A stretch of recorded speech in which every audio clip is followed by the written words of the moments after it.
On the campaign trail, Donald Trump could not have been more clear about what he intended to do with President Obama's health care law. Real change begins with immediately repealing and replacing Obamacare. But today, in a 60 Minutes interview that includes his family, the president-elect appeared to step back from that. Here's what he told Leslie Stahl. Let me ask you about Obamacare, which you say you're going to repeal and replace. When you replace it, are you going to make sure that people with preconditions are still covered? Yes, because it happens to be one of the strongest assets. You're going to keep that? Also, with the children living with their parents for an extended period, You're going to keep very that? much try and keep that. Adds cost, but it's very much something we're going to try and keep.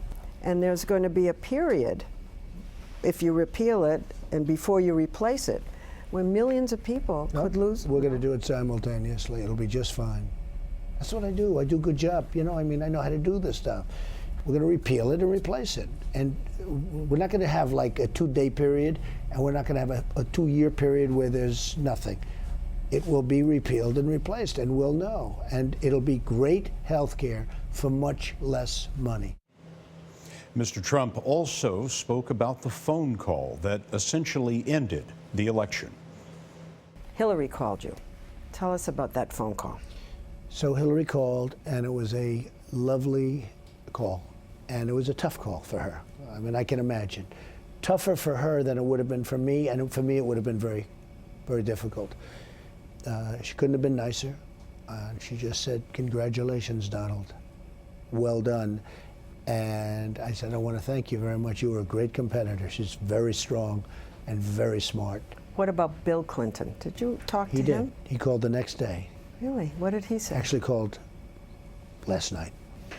What did he say? He couldn't have been more gracious. He said it was an amazing run, one of the most amazing he's ever seen. Said that. He was very, very, really very nice. You know, you said that you might call President Obama for advice. Would you think of calling President Clinton for advice? Well, he's a very talented guy, both of them. I mean, this is a very talented family. Certainly, I would certainly think about that. You can see Leslie Stahl's interview with the president-elect and the First Family Sunday on 60 Minutes.